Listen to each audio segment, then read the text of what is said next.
Hello, I am the Hollow One, and today I have a scary story for you called Carol Singers.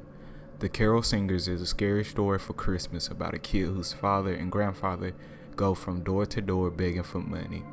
It is based on the old horror story by Bernard Capes called The Vanishing House.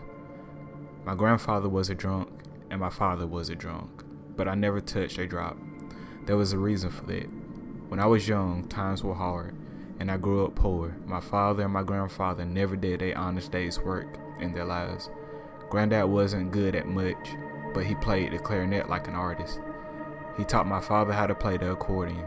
Every Christmas, they would gather a group of friends and go from door to door playing Christmas music, singing Christmas carols, and begging for money outwards. They would all go down to the pub and spend it all on alcohol. One Christmas Eve, they brought me with them. I was too young to play an instrument, so they handed me a triangle and told me to strike it every now and then. The night was dark, the snow was falling, and cold December wind cut through us like knives. We kept our heads down and trudged through the snow and sleet. Eventually, my grandfather stopped and said, "This looks like a good place as any."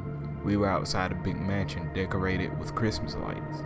My grandfather knocked on the front door, and we began to play some old Christmas carols.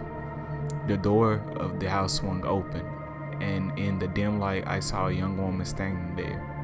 She was holding a tray of glasses in her hand. With a smile, she picked up a glass and held it out, inviting one of the men in to drink.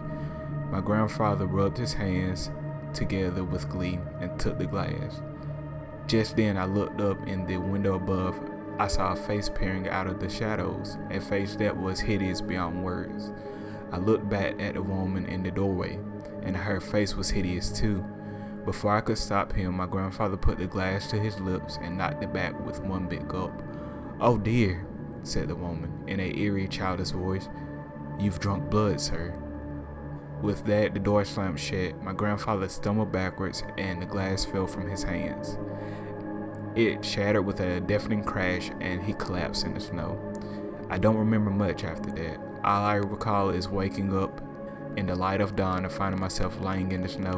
The other men were laying all around me, just waking up for themselves. My father got to his feet and rubbed his head. The woman had disappeared, and the house was boarded up and abandoned. All that was left was a dark red stain in the snow where the glass had broke. My grandfather lay there in the snow beside it. His face was all purple and swollen. He was dead as a doornail. We hurried home that morning and called the police. They picked up my grandfather's body, brought it to the mortuary. My father told them what had happened, but they didn't believe a word he said. They said the house had been vacant for over 100 years. After that night, my father was never the same man again. He never let another drop of alcohol touch his lips, and he made sure I did not do the same. Now, if you like this creepy Christmas story, give me a like, subscribe, comment, and share, and that would greatly be appreciated. Remember, forever and always, welcome to the void.